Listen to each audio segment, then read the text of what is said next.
it's kind of strange that I'm here at this 7-year anniversary point, and I still remember being a banker, and I actually used to work in one of these buildings that you see behind me, and I used to go into work every day. I would wear a suit, and I would get in there, and I would have 2 phones, and in banking there are these black phones, and they have these cords, and they have these little clickers on the phone, and when you click them, it mutes you, so whoever you're talking to can't hear what you're saying. And oftentimes I could work 2 phones while listening to my colleagues around the room and transact at the same time. So I'd be on the phone with JP Morgan and Goldman Sachs, and I'd be like talking to JP Morgan and then clicking out and talking to the other guy and clicking them both out so they couldn't hear what I was saying to my colleague. And I would be buying and selling credit derivative trades that were off balance sheet transactions that would happen through our company. And it was a crazy day. I worked with about 30 guys. We each had literally less than this desk space. There would probably be 3 of us in a desk this size. I could smell them all day. I could see what they ate. I could listen to conversations with their girlfriends or their wives or who knows what else. It was really a bunch of savages to a certain extent. It was a den of thieves, and it was a rough environment, and it was the place to go where you wanted to make a lot of money, but not if you wanted to grow as a human being, connect with other humans, add back to the world. And to be honest, it was slowly killing me. And I remember seeing my bank balance go up and up and up because I was at a company called ICAP PLC, and every quarter we got paid and we got a percentage of the revenues we brought in. It was like an ATM machine. It was a great organization in that point. And the chairman is named Michael Spencer. He founded the company, and he's done an amazing job. And but at the same time, I would see my bank balance go up, and I was not any happier. And that's the first time I noticed a lack of correlation between money and happiness. It's the first time I ever noticed that. The rest of my life, I was always making more money and I could buy more stuff and I felt happy.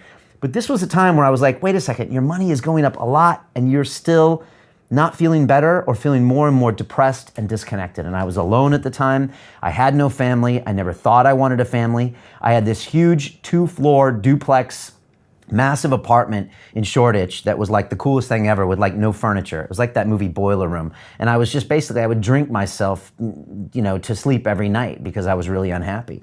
And that was my life. And so from the outside, it looked cool. I was going to all the cool places and driving the cool cars and having the cool vacations, but I wasn't happy. And so luckily, I took a meditation course. I was always into investing in myself from a learning perspective. And that's why anybody who joins the Academy, I think it's a no-brainer to always invest in yourself. Even if you buy a book or a program or a seminar and it has 1% of the effect, you're gonna get a little bit better. So I think whenever you spend money on your own education, it's almost always the right call.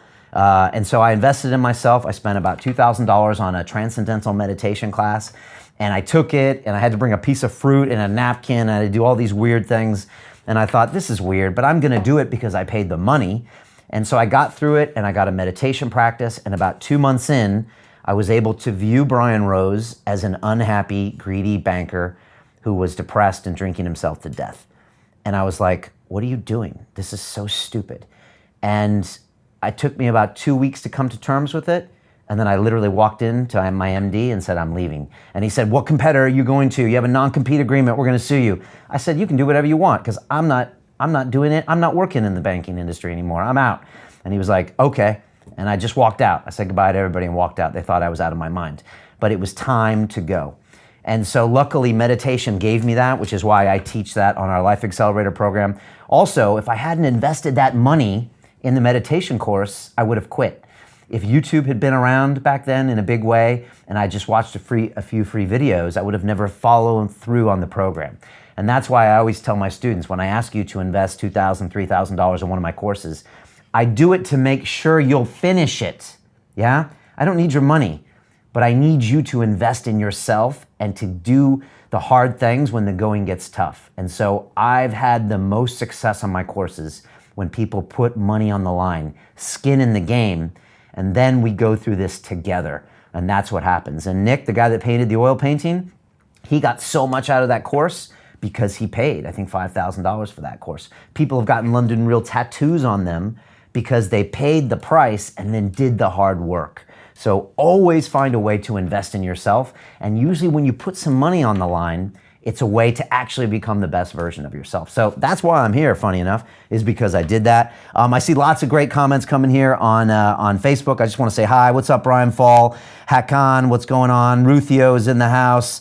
Suzette, Ido, great stuff. Look, I want to come to some of these questions. Again, put your question here in Facebook and I want to answer them at the end.